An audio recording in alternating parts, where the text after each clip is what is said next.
बड़े अपने भावों से इस स्तुति का वर्णन किया। ध्यान दें, सबसे पहले का जय जय गिरिवरराज किशोरी, हे गिरिराज की बेटी तुम्हारी जय हो। फिर कहा जय महेश मुख चंद्र चकोरी, हे भगवान शंकर की चंद्र चकोरी तुम्हारी जय हो। फिर कहा जय गज वदन सडानन माता, हे गजानंद और कार्तिकेय की माता तुम्हारी जय हो। अब यहां तीन नाम लेने की क्या जरूरत थी? अकेली गिरिराज की बेटी कह देते, या अकेले शंकर की चकोरी बोल दिया जाता, या फिर गजानंद और कार्तिकेय की मां कह के संबोधन कर दिया जाता। ये तीन तीन संबोधन क्यों दिए माता जानकी ने, ये समझे।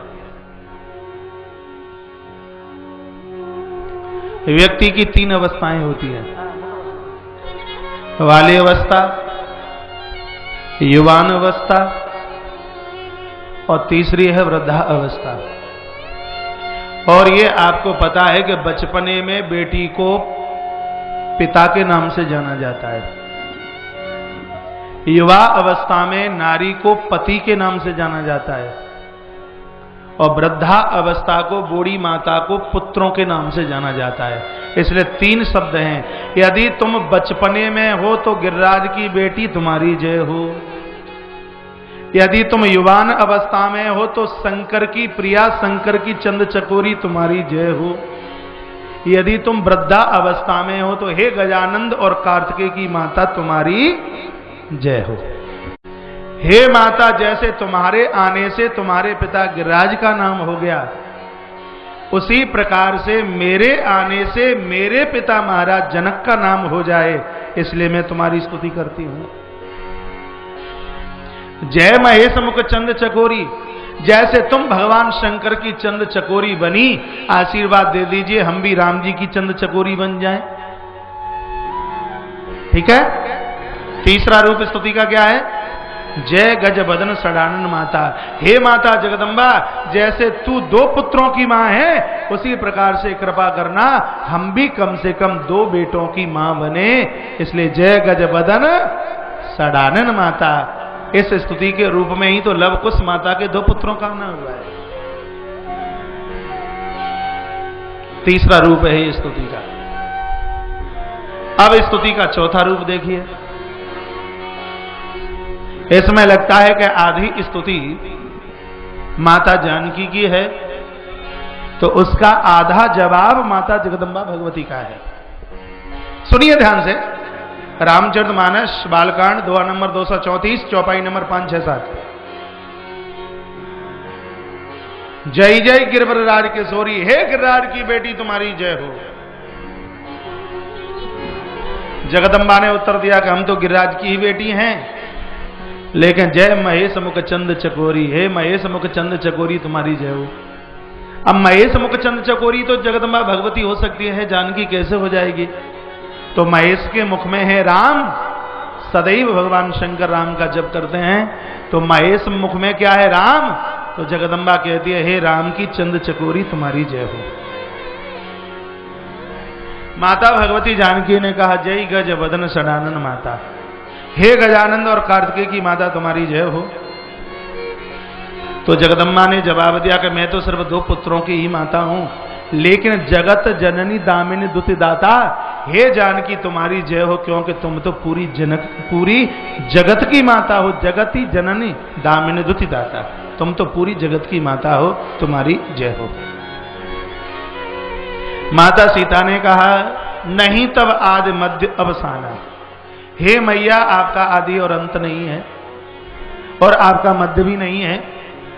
तो माता जगदम्बा क्या जवाब दे रही है? कम से कम ये पता तो लगा कि मेरा आदि और अंत नहीं है, मेरा मध्य नहीं है, लेकिन अमित प्रभाव वेद नहीं जाना। हे जानकी, तुम्हारे प्रभाव को तो वेद की ऋचाएं भी आज तक नहीं समझ पाई, इसलिए हमसे महान तो तुम हो। वेद प्रभाव, अमित प्रभाव वेद नहीं जाना, आपके प्रभाव को तो वेद पुराण भी आज तक नहीं समझ पाए। फिर माता जानकी ने जवाब दिया भव भव विभव पराभव कारिणी, माता ब्रह्माणी बनकर तुम जगत को जन्म देती हो, लक्ष्मी बनकर जगत का पालन करती हो, और काली बन करके तुम इस जगत का उद्धार करती हो। ये जगदम्बा ने कहा, ये माता जानकी ने भवानी जगदम्बा को कहा। तो माता भगवती जगदम्बा ने जवाब दिया, कहा जानकी मैं ये 3 कार्य करती हूं तो मुझे 3 गुणों की जरूरत पड़ती है। रजोगुण के द्वारा, सतोगुण के द्वारा और तमोगुण के द्वारा सृष्टि का जन्म, पालन और उद्धार, मुझे इन 3 गुणों की जरूरत पड़ती है। लेकिन विश्व मोहिनी विश्व विहारिणे, तुम तो किसी और के वश में नहीं, तुम तो अपने वश में हो, तुम सृष्टि का काम करती हो, तो तुम्हें कहीं से किसी भी प्रकार के गुण को स्वीकार करने की आवश्यकता नहीं पड़ती। एक दूसरे ने एक दूसरे के पूरक होकर के स्तुति की। माता भगवती जानकी ने ऐसी सुंदर स्तुति की है, देव पूज्य पद कमल तुम्हारे, सुर नर मुनि सब होई सुखारे।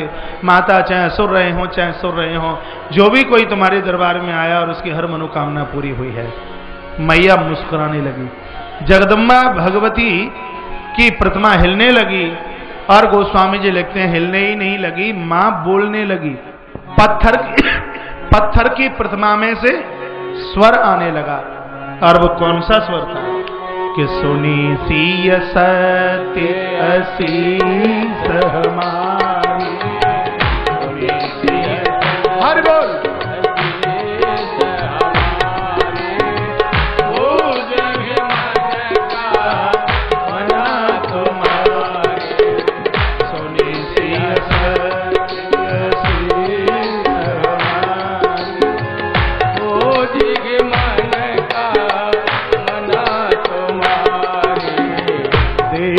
पूजी पद कमल तुम्हारे, देव पूजी पद कमल तुम्हारे, सुर नर मुनि सब होय सुखारे, सुर नर मुनि सब होय सुखारे। सुनी सिय सत्य असीस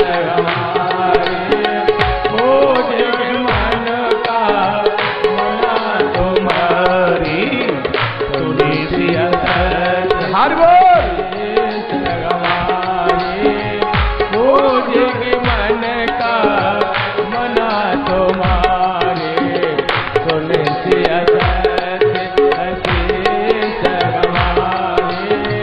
पूज्य मन का मना तुम्हारे।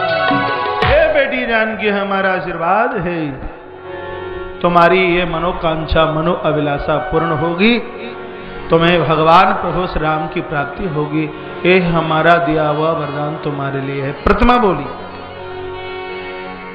आज भी तो तुम भगवान की पूजा सेवा शुश्रूषा करते हो, आज देव प्रतिमा क्यों नहीं बोलती?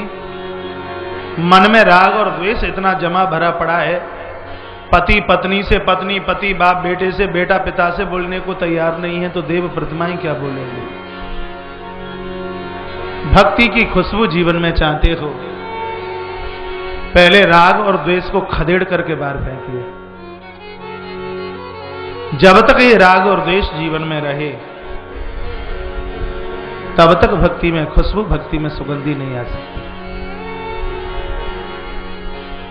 गोस्वामी जी ने बड़ी सुंदर छंद लिखी, मनुजा हीरा हो मिलई सो पर सुंदर सावरो, मनुजा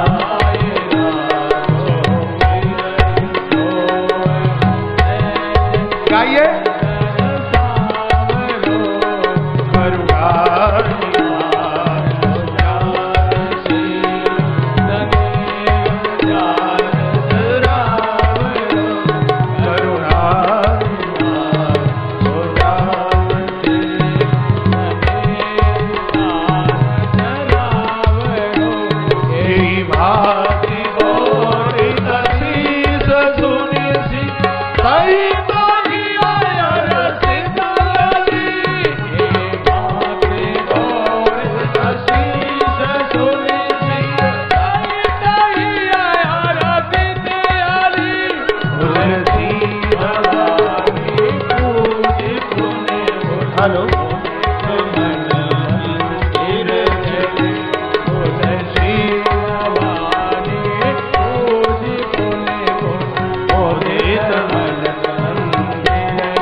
सहज सुंदर सावरो, एक सहज सुंदर सावरो, हाँ सहज सुंदर सावरो, हाँ सहज सुंदर सावरो, हाँ सहज सुंदर सावरो। माता का वामांग फड़कने लगा। इशारा मिला, कहा प्रभु राम की प्राप्ति होगी। जान गौर अनुकूल सिय ही हर सुनु जाय कही। या तो भारी दुख हो तो मुंह से सुर नहीं निकलता, स्वर नहीं निकलता, या बहुत भारी सुख हो, दुख हो तो स्वर नहीं निकलता, और भारी सुख हो तो भी मुंह से स्वर निकलता नहीं। मां खामोश बनी खड़ी है। मंजुल मंगल मूल वामंग फरकने लगे। मन की प्रसन्नता और वामांग का फड़कना। कार्यकर्ता लोग इतना डिस्टर्ब करते हैं श्रोताओं को। देखिए, एक ही गोद में दो बैठे हैं, कितना खिसकाओगे इनको, 10 बार खिसकाते हो। गर्मी इतनी है, इनको बैठे रहने दीजिए। ये भैया कार्यकर्ता लोग, आप बैठे रहने दीजिए। बैठने को नई जगह है तो कथा सुनते सुनते तपन भी नहीं लगती, पीछे खड़े रहिए। पहले से ही बेचारे इतने ढंग से बैठते हैं, पाम रखने के लिए बीच में जगह ही नहीं होती, और फिर आप कहें चलो खिसको खिसको खिसको खिसको खिसको। हाँ? बोले बांके बिहारी लाल की, निकुंज बिहारी सरकार की, हनुमंत बलवंत महाराज की जय जय श्री राधे, जय जय श्री जय जय श्री राधे। मैया भगवती जगदम्बा माता का पूजन करते हुए घर के लिए प्रस्थान किया है। प्रभु राम और लखन लाल गुरुदेव के पास आए। गुरुजी पूजा में बैठे हुए थे, पुष्प लिए। पहले पूजा की है और बाद में आशीर्वाद दिया। पहले पूजा की, बाद में आशीर्वाद दिया। इसका मतलब क्या है? इसका मतलब यह है कि भजन ना करने वालों का ना वरदान लगता ना श्राप लगता। पहले लोग जो वरदान दे देते वो पूरा हो जाता, पहले लोग जो श्राप दे देते वो पूरा हो जाता, क्योंकि पहले लोगों के पास तप था, तपस्या थी। आज ना तो वरदान लगता और ना आज श्राप लगता, क्योंकि तप का प्रभाव ही नहीं है। इसलिए वरदान और श्राप तो उसका लगेगा जो नित्य भजन करता हो। दिन रात्रि को मिलाकर 24 घंटे होते हैं। आप जैसे गृहस्थियों के लिए कहा कि 24 घंटे में से 3 घंटे भगवान का भजन कीजिए। जो संत बनकर के विचरण कर रहे हैं उनके लिए कहा कि 24 घंटे में से 21 घंटे भगवान का भजन कीजिए। महात्माओं के लिए 24 घंटे में से 21 घंटे भजन, और आपके लिए 24 घंटे में से 3 घंटे भजन। डिस्काउंट ज्यादा किसके लिए? सबसे बड़ा कंसेशन, सबसे बड़ी छूट आपके लिए है भगवान के दरबार में। आप गलती करोगे भगवान क्षमा करेंगे, और महात्मा लोग गलती करेंगे तो भगवान माफ नहीं करेंगे, क्योंकि आप गलती करोगे अनजाने में, संत महापुरुष गलती करेगा जानकर। भगवान के दरबार में इतना बड़ा डिस्काउंट, और उसको भी ना भुना पाए तो ये तो बहुत बड़ी गलती है, बहुत बड़ी अज्ञानता है। कोई महात्मा दुकान पर पहुंचा, परमात्मा की दुकान पर, कहा ये वस्तु हमें चाहिए, कितने रुपए की है? भगवान ने कहा मूल्य तो 100 रुपया पड़ा है, लेकिन ये तुमको 87.5 रुपए में मिलेगी। 12.5% डिस्काउंट है तुम्हारे लिए।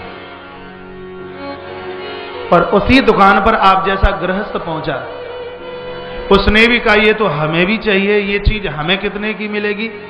तो भगवान क्या बोले कि इस पर मूल्य तो पड़ी है 100 रुपए, लेकिन ये तुम्हारे लिए 12.5 रुपए की है, तुम्हारे लिए 87.5% डिस्काउंट, और इन संतों के लिए 12.5% डिस्काउंट। परमात्मा के दरबार में इतनी बड़ी छूट आपके लिए, और उसको भी ना भुना पाए तो ये जीवन की बहुत बड़ी कमजोरी रहेगी। जिनके पास बिल्कुल समय नहीं है, ऐसे लोगों को भी कम से कम 3 घंटे तो भगवान को देने ही चाहिए।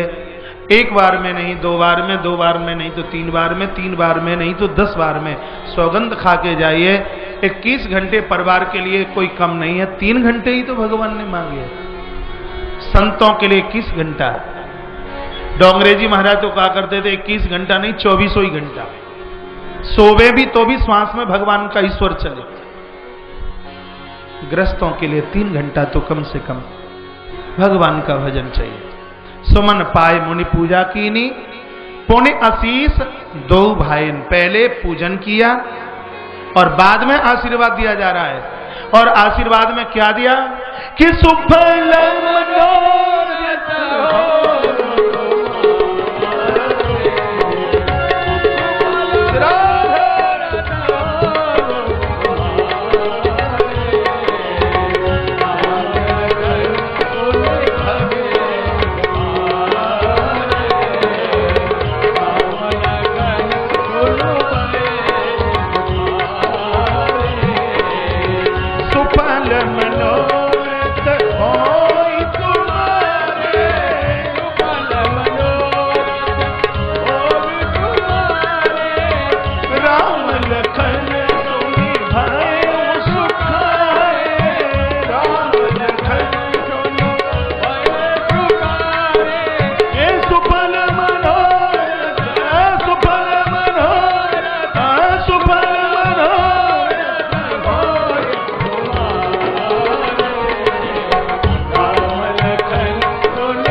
राम पहले विचार किया कि राम क्या चाहते हो जानकी के साथ विवाह। तो जाइए, हमारा आशीर्वाद है कि पत्नी के रूप में तुम्हें जानकी मिले, तुम्हारी मनोकामना दोनों भाइयों की पूरी हो। गोस्वामी तुलसीदास जी महाराज को किसी ने पूछ लिया, माता जानकी के साथ तो अकेले राम जी विवाह करना चाहते, तो फिर ये आशीर्वाद लखनलाल को क्यों मिला? बाबा ने जवाब दिया, देखिए पुष्प वाटिका में अकेली जानकी माता नहीं, साथ में सखियां और आई, और उन सखियों में उर्मिला का भी आना हुआ। राम ने जानकी को देखा, जानकी ने प्रभु राम को देखा, लखनलाल ने उर्मिला को देखा, तो उर्मिला ने लखनलाल को देखा, और इन चारों को गुरुदेव जी महाराज ने अपने समाधि में देखा, तो उनको कहना ही पड़ा क्या कि सुफल मनोरथ होए तुम्हारे, सुफल मनोरथ होए तुम्हारे, राम लखन दुनु बगे दुखारे, राम लखन दुनु बगे दुखारे, सुनु बगे दुखारे। गुरुदेव ने आशीर्वाद दिया है तो दोनों शिष्यों को गुरुजी की बात बहुत अच्छी लगी। गुरुजी का चाहे वरदान मिले और चाहे गुरुजी का श्राप मिले, गुदगुदी तो होनी ही चाहिए, प्रसन्नता तो होनी ही चाहिए। भगवान राम और अनुज लखनलाल को बहुत अच्छा लगा। तत्पश्चात पुनः रात्रि निकली है और भोरा हुआ, प्रातः हुआ, और तब श्री सदानंद जी महाराज ने अपने श्री जनक जी महाराज ने अपने पुरोहित सदानंद जी महाराज को भेजा। ये सदानंद जी महाराज अहिल्या के पुत्र हैं, ऐसे समझिए अंजनी माता के भाई हैं, ऐसे समझिए जी हनुमान जी महाराज के मामा जी हैं। जनक जी महाराज के यहाँ ये पुरोहिताई का कार्य करते हैं। इन्हें भेजा, हर्ष बोल लिए, कौशिक मुनि पर ही तुरंत पढ़ाए, महात्मा जी के पास में आप तुरंत ही जाइए। इनका आगमन हुआ, पूरा समाचार दिया, आप देर ना कीजिए, आप शीघ्रतम ही आप नगर के लिए प्रस्थान करें। दोनों शिष्यों को साथ में लेते हुए, और जो ही गुरुदेव ने आज मिथिला में प्रवेश किया है, भीड़ भारी स्वयंवर में दरबार में लगी हुई थी। और ये चौपाई यहीं की है कि जिनकी रही भावना जैसी प्रभु मूर्त देखी तिन तैसी। बूढ़ी माताओं ने राम को पुत्र के रूप में देखा, संतों ने भगवान को भगवान के रूप में देखा, और वहां दशकंठ रावण भी चल करके आया था। रावण ने प्रभु राम को अपने काल के रूप में देखा। जिनकी रही भावना जैसी प्रभु मूर्त देखी तिन तैसी। मेरी और आपकी भावना जैसी होगी, भगवान उसी प्रकार से हमको दर्शन देंगे। सब मुदित हैं, सब हर्ष में हैं, सब प्रसन्न हैं। विदेह महाराज जनक दौड़ करके आए हैं, गुरुदेव विश्वामित्र जी के चरणों में वंदन प्रणाम किया है, लेकर के चले। सबसे पहले तो अपनी तैयारियां दिखाई हैं, अपना खजाना दिखाया। मैंने क्या तैयारी की सीता स्वयंवर की, और वो सब दिखाया। हमने एक बार नहीं बहुत बार कहा, महाराज जनक अपनी तैयारी का सर्टिफिकेट एक संत से लेना चाहते हैं। आपने अपने जीवन में क्या किया है, ये सर्टिफिकेट दुनिया के लोगों से नहीं, किसी गुरु से, किसी संत से लेना। दुनिया के लोग तो आज तुम्हें सर्टिफिकेट दे देंगे और कल वापस ले लेंगे। दुनिया का भरोसा क्या है? आज तुम्हारी आरती उतारे और कल तुमको गालियां देना शुरू कर दें। आज तुम्हारे कंठ में माला डालें और न जाने कल क्या करना शुरू कर दें। भरोसा क्या इस दुनिया का है, संसार का क्या भरोसा? अपनी जिंदगी का सर्टिफिकेट या संत से लेना है, अपने जीवन का सर्टिफिकेट या भगवंत से लेना है। पूरी तैयारियों को देखा गुरुजी विश्वामित्र ने, भूरी भूरी प्रशंसा की है। तत्पश्चात बड़े सुंदर से आसन पर गुरुदेव विश्वामित्र को बिठाया। गोस्वामी जी ने इस मंच की बढ़ाई की, का सब मंचन ते मंच एक सुंदर विशद विशाल मुनि समेत दो बंधुवर बैठा रे महीपाल। उस दिव्य मंच पर गुरुदेव के साथ में राम और लक्ष्मण को भी बिठाया। अयोध्या में इस स्वयंवर का कोई नौता, कोई निमंत्रण नहीं गया, लेकिन गुरुदेव के साथ, गुरुजनों के साथ, महान पुरुषों के साथ जाओगे तो ऊंचा आसन ही बैठने के लिए मिलेगा। संतों के साथ में बहुत मान है, संतों के साथ में बहुत बड़ी कदर है, संतों के साथ बहुत बड़ी वैल्यू है। साधु संग साधु संग साधु संग रमिए। गुरु नानक देव भगवान पंजाब में बोलते हैं, बड़भागी वो हैं जिन्होंने महापुरुषों का साथ, महापुरुषों का संग किया है। ऊंचा सा मंच बैठने को मिला, और उसके तत्पश्चात माता जानकी आज रंग भूमि में पधारी है। सखियां साथ में हैं।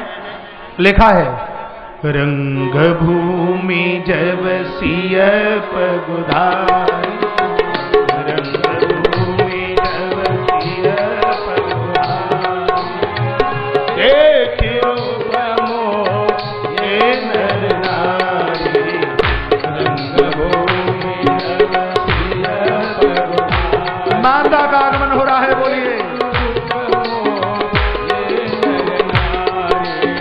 चली संग ले सखी सयानी, चली संग ले सखी सयानी, गावत गीत मनोहर वाणी।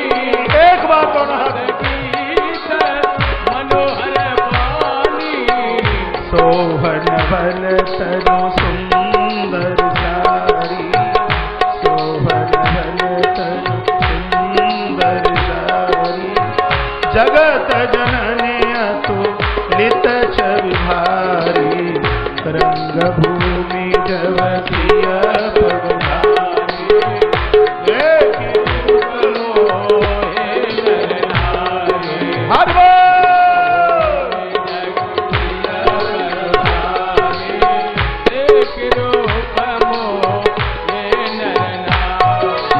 बोलिए रामचंद्र भगवान की जय। आगे से पीछे तक एक बार सभी प्रेम से बोलेंगे, राम जी राम राम, राम जी राम राम। शर्म लग रही है, बोलिए राम जी राम राम, राम जी राम राम।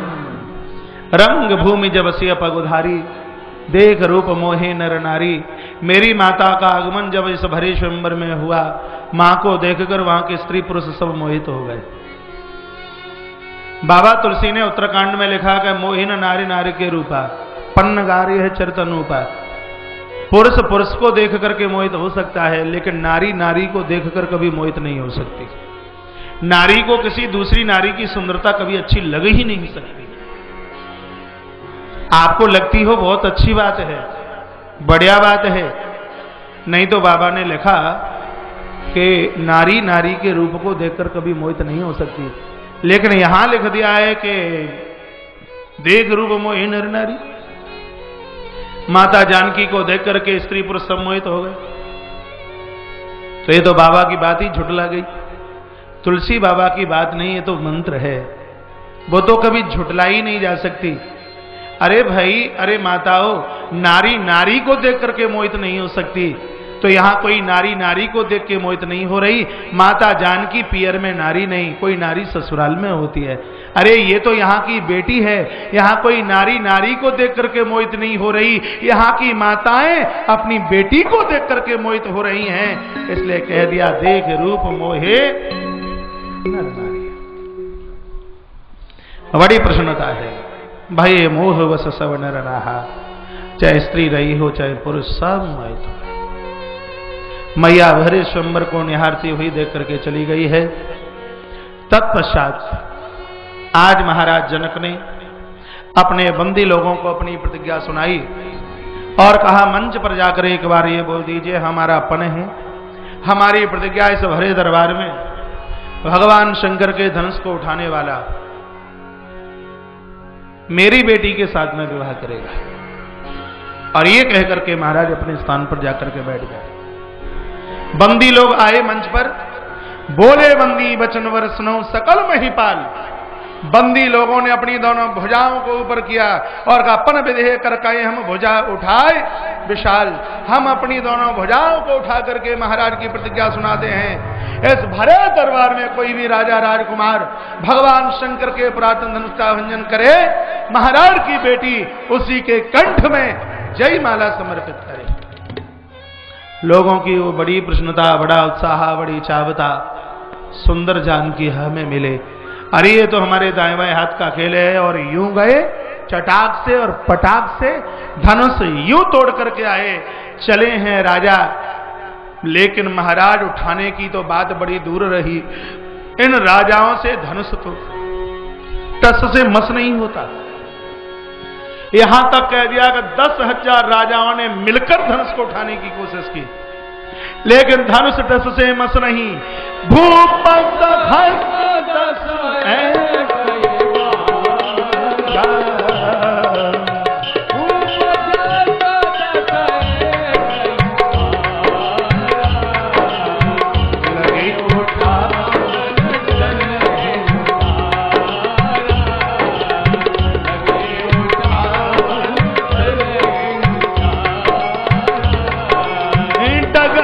शंभु सलासन डगईन शंभु कामी बचन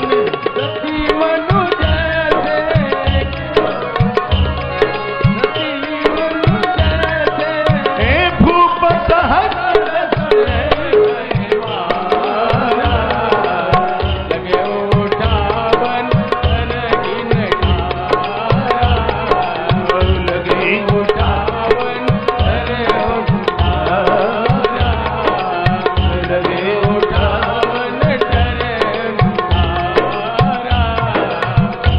धनुष तो किसी से टस से मस नहीं हुआ। बाबा तुलसी बाबा ने लिखा कि धनुष की स्थिति तो पतिव्रता नारी की तरह है। जैसे कामी व्यक्ति के गिरे हुए वचन पतिव्रता नारी को हिला नहीं सकते, अपनी तरफ आकर्षित नहीं कर सकते, उसी प्रकार से गिरे हुए ये कामी राजा धनुष को उठाना तो बहुत दूर हिला नहीं पाए। 14 दिन हो गए अजमाते अजमाते धनुष को, और जब ये धनुष टस से मस नहीं हुआ, तब महाराज को लगा कि पृथ्वी वीरों से वीन हो गई। धरती पर कोई क्षत्रियाणी नहीं रही जो किसी ऐसे सबल पुत्र को जन्म देती जो शंकर के पुराने धनुष को उठाता। ये धरती वीरों से शून्य हो गई। अपने दूतों को कहा, अनुचरों को कहा, बंदी लोगों को कहा कि मंच पर जाइए और इन राजाओं को बोलिए कि राजाओं अपने अपने स्थान के लिए, अपने अपने देश के लिए आप प्रस्थान कर जाइए। आप जुगनू की तरह है। महाराज मंच पर चल करके बंदी लोग आए हैं। कहा राजाओं अपने अपने देश के लिए प्रस्थान कीजिए, और तुम्हारी बाहू में इतनी बलता नहीं है कि तुम इस धनुष को हिला सको, टस से मस कर सको। एक ने दूसरे से कहा, भैया देखो अपमान में तो कोई कमी नहीं रही, अब इससे भी और ज्यादा क्या अपमान होगा, अब चलते क्यों नहीं। दूसरे ने जवाब दिया, तू चला जा, मैं तो जाऊंगा नहीं। क्यों? मुझे तो अभी आस लगी है। काई की? जयमाला की।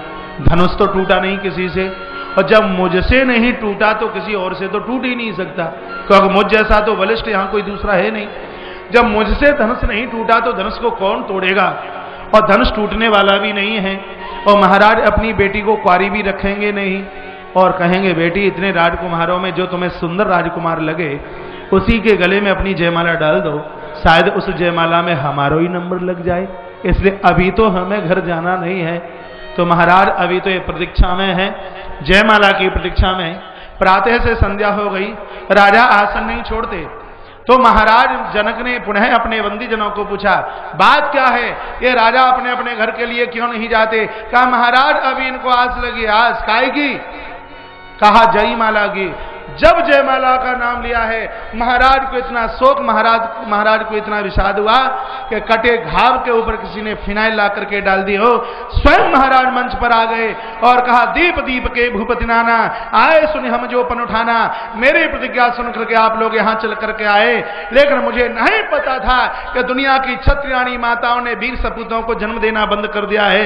मैं तो ये सोच रहा था कि धरती पर वीरों की कोई कमी नहीं, लेकिन मुझे आज पता लगा है कि पृथ्वी वीरों से भीन हो चुकी है। हे विधाता, मुझे नहीं पता था कि तूने मेरी बेटी जानकी की मांग में सिंदूर ही नहीं लिखा, तूने मेरी बेटी की भामर ही नहीं लिखी। राजाओं, मेरा कहना है अब स्थान छोड़ करके तुम अपने अपने घर के लिए प्रस्थान कीजिए। राजाओं ने कहा नहीं जाएंगे। क्यों? अभी हमें आस लगी है। तब महाराज को कहना पड़ा, तब हम आस छोड़िए। राजाओं ने कहा क्या करे? निज निज गृह जाओ, अपने अपने घर के लिए जाइए, क्योंकि लिखा न विधवे देह विभाऊ। विधाता ने मेरी बेटी का स्वयंवर नहीं लिखा, विधाता ने मेरी बेटी की भांबर नहीं लिखी। चले जाइए, आप शक्ति से भीन है। भरे दरबार में यहाँ कोई ऐसा नहीं जिसने क्षत्रियाणी माँ का दूध पिया हो, चले जाइए यहाँ से। जब इतना कहा कि क्षत्रियाणी माँ का दूध न पिया, तब महाराज सुमित्रानंदन श्री लखनलाल छलांग लगाते हुए पहले प्रभु राम के सामने आके खड़े हुए। भ्रुकुटी चढ़ गई, देश का अवतार लगे कि आज सृष्टि का प्रलय हो जाए। और प्रभु राम को लखनलाल ने कहा, भगवान कहीं जनक जस अनुचित बानी। मैं आपसे ये कहना चाहता हूं कि रघुवंशी के सामने और प्रभु राम को कोई ऐसा बोल करके बता दे, ये जनक कल कहा करते थे, ब्रह्म जो निगमनित कर गावा। अरे वही तो परमात्मा कहीं पृथ्वी पर सगुण बन करके नहीं आया, और आज यही जनक बोलते हैं कि धरती वीरों से रिक्त हो चुकी है। तो प्रभु मैं आपके चरणों की सौगंध खा करके कहता हूं, क्या ये पुराना धनुष तोड़ना ही क्या ये वीरता का काम है? तो एक धनुष की तो बात क्या, समूचे ब्रह्मांड को कच्चे खड़े की तरह तोड़कर पटक करके नीचे गिरा दूं। और यदि मैं ऐसा न कर पाऊं तो माता सुमित्रा के दूध की सौगंध खा के कहता हूं कि मैं क्षत्रिय धर्म को उतार करके रख दूंगा, मैं दुनिया में कभी अपना मुंह नहीं दिखाऊंगा।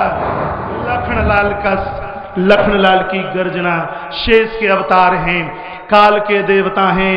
उधर माता जानकी प्रसन्न होने लगी कि अब धनुष जरूर टूट जाएगा। इधर भगवान राम को भी हंसी आ गई। लखन ने कहा मैं आग बबूला हो रहा हूं और तुम्हें हंसी आ रही है। तब प्रभु राम ने कहा, लखन तू जो कुछ कर रहा है बढ़िया ही तो कर रहा है, तुझे पता नहीं कि जब तक गुरुजी अनुमति न दें तब तक मैं धनुष को कैसे उठाने के लिए जाऊं, और जब तक इनका आदेश न होवे तो ये सोच रहा होगा कि जनक महाराज की बात मुझे बुरी नहीं लगी। अब जनक महाराज की बात तो मुझे भी बुरी लगी। गुरुजी के साथ आए हैं और बड़ों की अनुमति के बिना तो हम कोई कार्य कर ही नहीं सकते। आज दोनों भाइयों की बात गुरुदेव ने अपनी समाधिस्थ में समझी है, भूल समझ में आ गई और कहा, हे राम उठो राम, राम उठिए, उठो राम भंजो भव चापा, मेटहु तात जनक परितापा। महाराज जनक के प्रताप को, सुनैना के ताप को और जानकी के संताप को दूर कीजिए। उठो राम, बेटा राम खड़े हो जाइए। जब गुरुजी ने आज्ञा दी है तब मेरे प्रभु श्री राम खड़े हुए। गुरु जी के चरणों में प्रभु ने मन ही मन प्रणाम किया।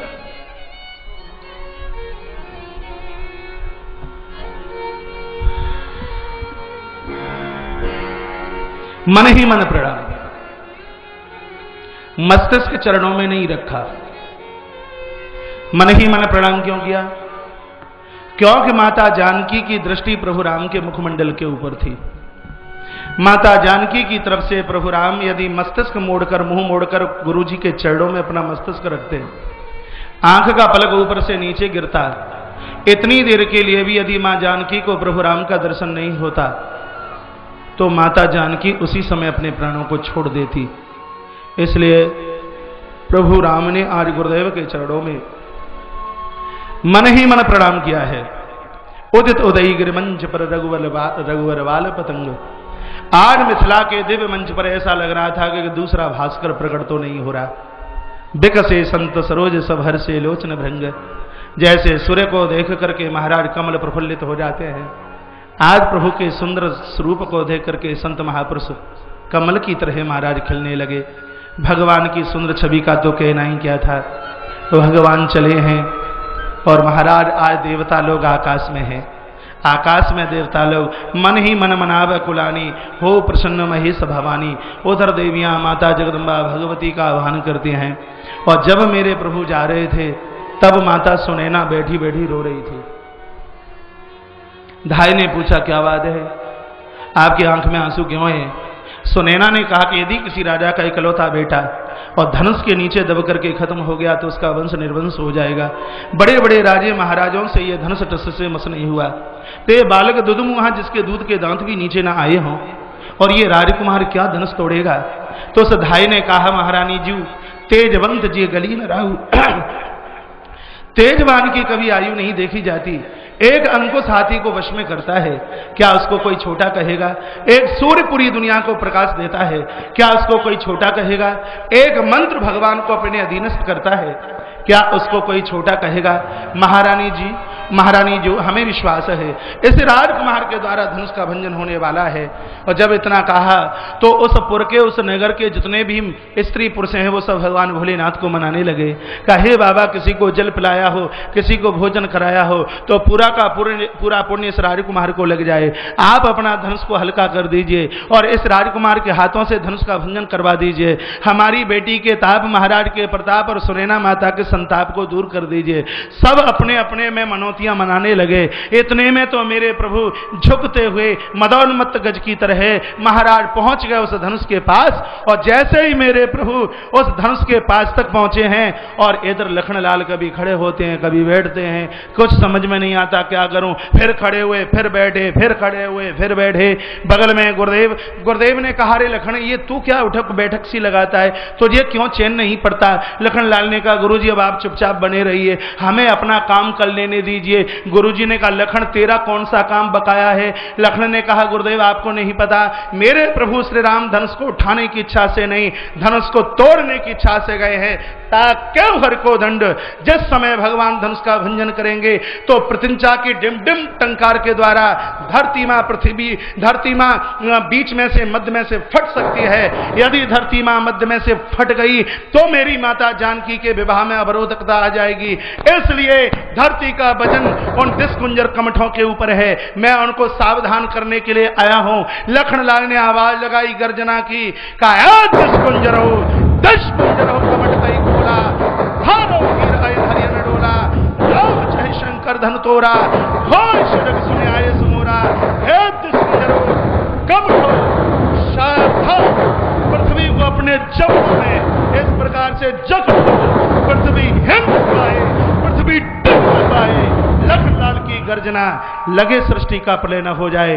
राम ने कहा, पोजीशन क्या है? बोल लखन क्या करूं? हरी झंडी लगा दो, निशाना जो होगी सो देखी जाए। वही राज्ञ ने इशारा किया। तब मेरे प्रभु श्री राम ने सबसे पहले अवध की माटी को प्रणाम किया। उसके तत्पश्चात मेरे प्रभु सरयू माता को प्रणाम करने लगे। आज माता कौशल्या को, कई सुमित्रा के साथ सभी माताओं को प्रणाम किया। मन ही मन पिता अवधेश को प्रणाम किया है। तत्पश्चात मिथिला की माटी को प्रणाम किया, मैना सुनैना को प्रणाम किया। किया, मेरे प्रभु ने महाराज जनक को प्रणाम किया, अतल वितल सुतल को प्रणाम किया, तलातल रसातल पाताल को प्रणाम किया, जनलोक तब मैं सतलोक और धर्मलोक को प्रणाम किया। तत्पश्चात मेरे भगवान ने सभी नदियों को प्रणाम किया, सभी तीर्थों को प्रणाम किया, एक एक मनीषी को प्रणाम किया, गौ ब्राह्मणों को प्रणाम किया, यति और सतियों को प्रणाम किया। तब मेरे भगवान ने यहां तक कि अपने भक्तों को भी प्रणाम किया। तत्पश्चात गौ माता का आशीर्वाद लेते लेते मेरे भगवान ने धनुष की 3 परिक्रमा की। तत्पश्चात गौरी शंकर भगवान आशुतोष भगवान शंकर को प्रणाम किया। आशुतोष तुम वरदानी, हे भगवान, हे मेरे प्रभु, मैं जगत के कल्याण के लिए जो कुछ करने के लिए जा रहा हूं, ये आपकी कृपा के बिना संभव नहीं हो सकता। हे प्रभु, कुछ गलती करता हूं तो उसमें हाथ मेरा होगा, यदि कुछ अच्छा करता हूं उसमें कृपा आपकी होगी। ऐसी कृपा बनाए रखना कि आज मुझसे कहीं कुछ गलत ना हो जाए। हे प्रभु कृपा कीजिए। हे प्रभु आशुतोष, हे भगवान, मैं आपका आवाहन करता हूं। हे अवरदानी महाशिव भगवान भोलेनाथ को बार बार वंदन करते हुए, बार बार प्रणाम करते हुए मेरे भगवान ने पुनः धनुष की 3 परिक्रमा की है। और तत्पश्चात आज पुनः गुरुदेव वशिष्ठ को वंदन प्रणाम और पुनः एक बार गुरुदेव विश्वामित्र को प्रणाम करते हुए आज माता अरुंधति का ध्यान किया है प्रभु राम ने। और तत्पश्चात नेत्रों को बंद किया। जगदम्बा माता भगवती की सकल प्रभु राम के आंखों में चक्कर लगाने लगी। तब मेरे प्रभु श्री राम ने मस्तिष्क धनुष के चरणों में रख दिया। अपनी दोनों मजबूत कलाइयों के ऊपर मेरे प्रभु ने उस धनुष के दंड को उठाया और भगवान ने अपने दोनों हाथ ऊपर किए। जब प्रभु के दोनों हाथ ऊपर थे, देवता महाराज नगाड़े बजाने लगे। और तब मेरे प्रभु ने धनुष की प्रतिंचा अपने कान तक खींची। और जो ही धनुष की प्रतिंचा भगवान के कान तक खींची, तब उस भरे दरबार में पहले तो बड़ी जोर से प्रकाश हुआ और उस प्रकाश के साथ 7 बार बड़ी जोर से गर्जना की आवाज हुई। कर कर कर कर कर कर। और जैसे ही 7वीं बार कर शब्द का उच्चारण हुआ, उसी समय प्रभु राम ने धनुष की प्रतिंचा को बड़ी जोर से खींचा। धनुष को आकाश से धुंधलियां फूलों की वृष्टि जगकर होने लगा। तई चन्न राम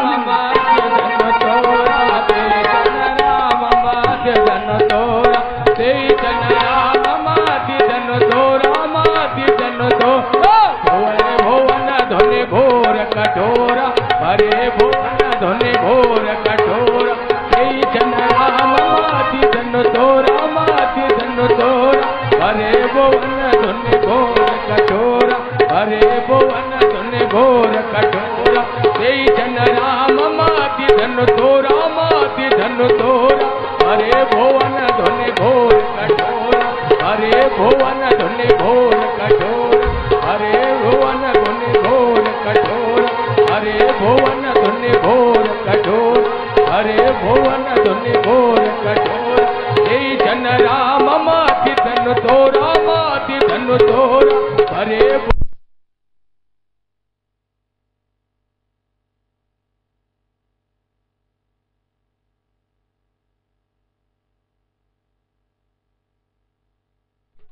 कठोरा, हरे भुवन धुनि घोर कठोरा, जय जन राम माति धन तोरा, माति धन तोरा, हरे भुवन धुनि घोर कठोरा, हरे भुवन धुनि घोर कठोरा। बोलिए रामचंद्र भगवान की जय। बाप रे बाप, बड़ी मुश्किल से टूटा है, सांस भूल गई, पसीना आ गया। जब तक धनुष न टूटे तब तक सीता मैया न मिले। धनुष अहंकार का प्रतीक है, जानकी माता भक्ति है। भक्ति चाहिए तो अहंकार का धनुष तोड़ना पड़ेगा। काऊ ने लखा देख सब ठाड़े, धनुष टूट गया, कोई देख नहीं पाया, क्योंकि अहंकार अभिमान देखने में नहीं आता। तेई क्षण राम मध्य धन तोड़ा, भगवान ने धनुष को बीच में से तोड़ा। मध्य धन तोरा, संत इसका अपना अपना अर्थ लगाते हैं का मध्य धन तोरा, इसका मतलब है गांव के ना तो उस कोने पर तोड़ा और ना गांव के उस कोने पर तोड़ा, ठीक बीचा बीच मिथिला में तोड़ा, इसलिए तेई क्षण राम मध्य धन तोरा। अथवा ना प्रातः के 7 बजे तोड़ा, ना संध्या के 7 बजे तोड़ा, ये ठीक दोपहर को 12 बजे तोड़ा, इसलिए 23 क्षण राम मध्य धन तोड़ा। अथवा ना ऊपर के लोक में तोड़ा, ना नीचे के पाताल लोक में तोड़ा, ये बीच के मृत्यु लोक में तोड़ा, इसलिए 23 क्षण राम मध्य धन तोड़ा। अथवा ना परशुराम ने तोड़ा, ना नीचे वाले बलराम ने तोड़ा, ये बीच वाले प्रभु राम ने तोड़ा, इसलिए 23 क्षण राम मध्य धन तोड़ा। धनुष टूट गया। माता सुनैना ने बेटी को कहा, बेटिया जयमाला लीजिए और राघव के कंठ में जयमाला डाल के आइए। सखियां साथ में चलिए। माता जानकी प्रभु राम के सामने खड़ी है। 18 साल के राम, 6 वर्ष की माता जानकी, लंबे राम, ठगनी जानकी, हाथ कंठ तक पहुंचता नहीं। सखियों ने कहा, राम जी झुक जाइए। भगवान बोले, हम रघुवंशी हैं, स्त्रियों के सामने झुकते नहीं। धनुष किसी से टूट नहीं रहा था, हमने तोड़ दिया, और माला भले ही किसी और के कंठ में डाल दीजिए, हमें कोई चिंता की बात नहीं, लेकिन हम नारियों के सामने, स्त्रियों के सामने झुकेंगे नहीं। सखियां बोली हैं, आज कथा में शायद कोई कीर्तन नहीं हुआ। हुआ है? कोई नहीं हुआ? अच्छा, तो आइए एक क्षण गुनगुना लें। सखियां कहते हैं, झुक जाइए तनिक रघुवीर, लल्ली तो मेरी छोटी सी। ताली बजाइए दोनों हाथ। हरि बोल।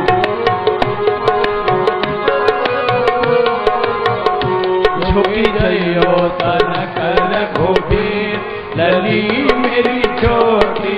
ताली बजाते रहिए। जइयो तनक रघुवीर, लल्ली मेरी छोटी सी। झुके जइयो तनक रघुवीर, लल्ली मेरी छोटी सी। झुके जइयो तनक रघुवीर, लल्ली मेरी छोटी सी।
कब से खड़ी लली पाई पिराने, कब से खड़ी लली पाई पिराने, कब से खड़ी लली पाई पिराने, कब से खड़ी लली पाई पिराने।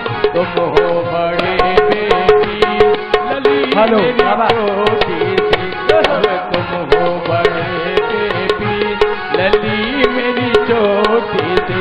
झुके जइयो तनक राधे, लली मेरी छोटी सी।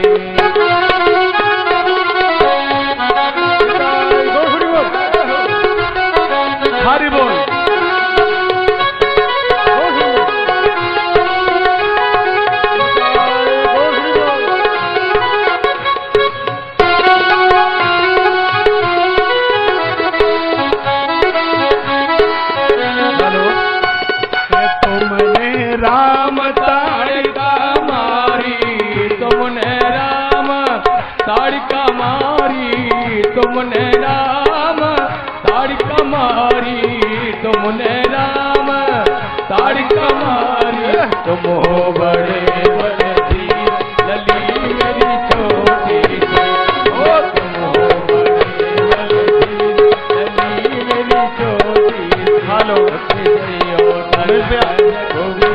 लली मेरी छोटी सी।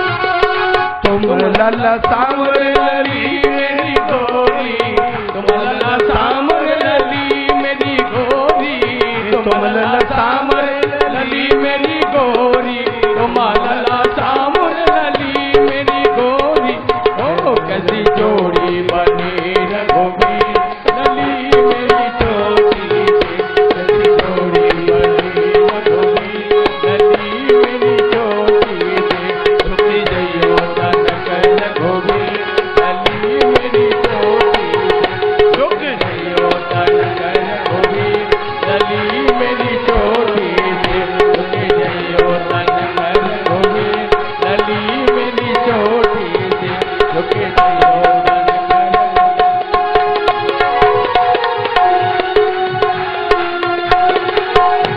लली मेरी छोटी सी, झुक जइयो तनक रघुवीर लली मेरी छोटी।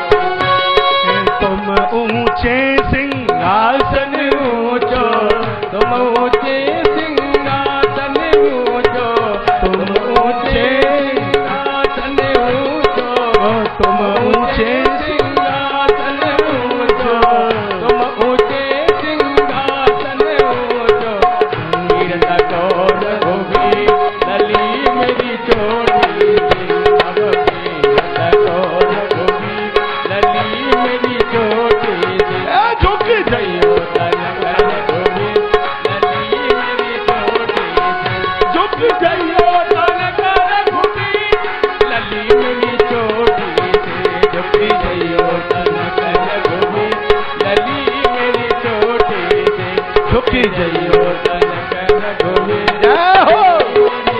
एक बार ताली पीछे तक बजा दो।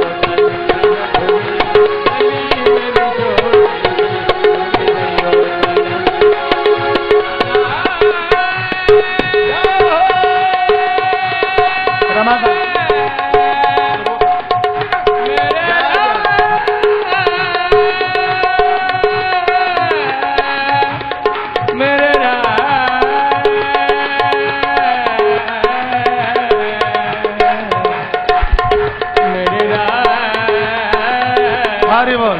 झुकी जइयो तनक रघुवीर लली मेरी छोटी बरसई सुमन रंग, झुकी जइयो तनक रघुवीर लली मेरी छोटी सी, झुकी जइयो तनक रघुवीर लली मेरी छोटी सी, झुकी जइयो तनक रघुवीर लली मेरी छोटी। बोलिए जानकी वल्लभ भगवान की। बेस ज्यादा है, कम कीजिए, गला फूट। धनुष टूट गया, माता माला लिए सामने खड़ी है, राम जी के कंठ तक हाथ पहुंचता नहीं।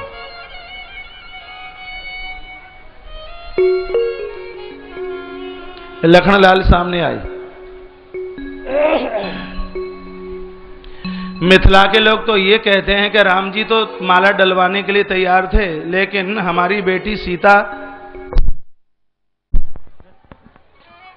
राम जी को माला पहनाने के लिए तैयार नहीं थी।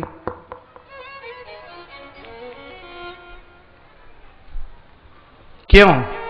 गौतम तीयगत सुरत कर नहीं परसत पगपान। ध्यान गौतम की पत्नी अहिल्या का किया ना, प्रभु के स्पर्श के द्वारा आकाश को चली गई, माता जानकी ने भी विचार किया कि प्रभु से स्पर्श हुआ कि इन चरणों को छोड़कर हम भी ऊपर ना चले जाएं। ये विचार करके कंठ में माला डालने को तैयार नहीं होती। लखनलाल सामने आए, राम जी ने कुछ इशारा किया। गुरुदेव विश्वामित्र ने देखा। विश्वामित्र ने कहा कि तुम दोनों आपस में क्या बात कर रहे हो? तो लखनलाल ने कहा, गुरुजी, भैया राम मुझसे ये कह रहे हैं कि जानकी ठिगनी है, मैं लंबा हूं, इसका हाथ मेरे गले तक पहुंचता नहीं। तुम शेष हो और धरती का वजन तुम्हारे कंधे पर है, तो जरा थोड़ा सीता के नीचे से धरती को ऊपर उठा दीजिए, तो इसका हाथ मेरे गले तक पहुंच जाएगा। और मैं भगवान को यह कह रहा हूं कि धरती कोई टुकड़ों में थोड़ी जुड़ी है। जब मैं माता सीता के नीचे से धरती को उठाऊंगा तो संग में तुम भी तो उठोगे। तो इस बात का विवाद चल रहा है और प्रभु मानने को तैयार नहीं है। गुरुजी, यदि आपका आशीर्वाद हो जाए तो मैं विवाद समाप्त कर दूं। गुरुजी ने कहा, लखन, इस विवाद को तो तू समाप्त कर ही दे। तब लखनलाल प्रभु राम के सामने आए और कहा, भैया आपने धनुष उठा करके भंजन कर दिया और मैं देख भी नहीं पाया और मैं आपको प्रणाम भी नहीं कर पाया। और लखनलाल प्रभु राम के चरणों में साष्टांग होकर के लेट गए। लखन को उठाने के लिए जैसे ही प्रभु राम नीचे के लिए झुके, माता जानकी को मौका मिला, गले में माला डाल दी।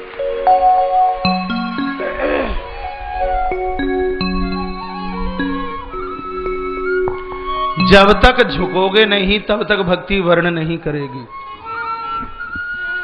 भगवान ने माता जानकी का वर्ण किया है। पुराणाकार वर्णन करना चाहते हैं, जो निर्लज्ज राजा वहां बैठे हुए थे, जिन्होंने शर्म का पर्दा उतार करके रख दिया, वो कहते हैं, लेव छड़ाएं सिय कहे को। कोई तो कहता है सीता जी को छुड़ा लो, कोई कहता है दोनों बालकों को खम्मे से पकड़कर बांध करके इनकी पिटाई करो। इन राजाओं ने बड़ा विरोध किया प्रभु राम का।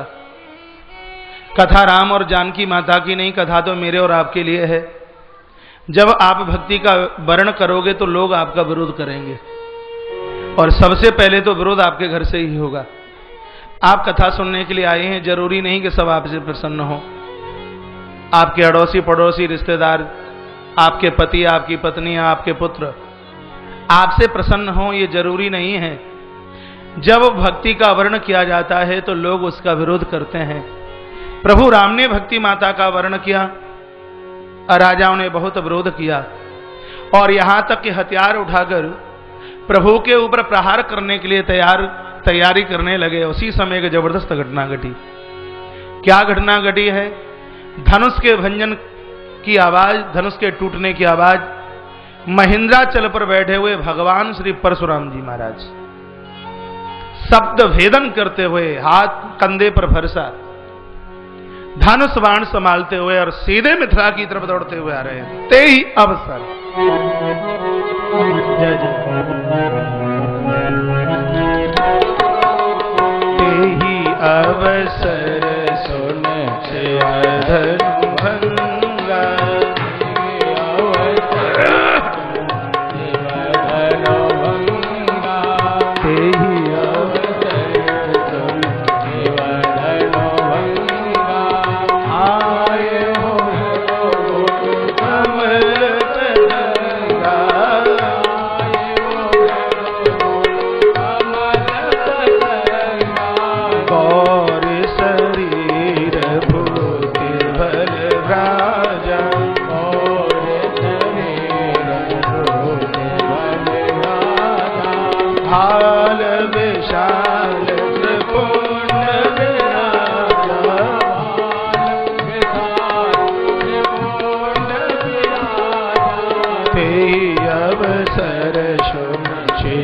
धनु भंगा,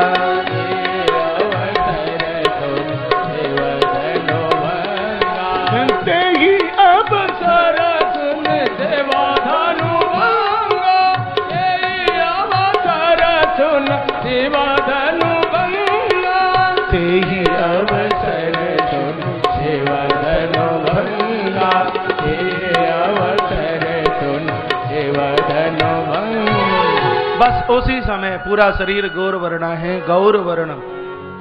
माथे के ऊपर सुंदर सा त्रिपुंड, देह के ऊपर भस्म, सुंदर सा ये गोपवीत देह पर शोभा प्राप्त कर रहा है। भाल विशाल, बड़ा विशाल काय भाल मस्तिष्क है और हाथ में फरसा संभालते हुए श्री परशुराम जी महाराज आके प्रकट हो गए।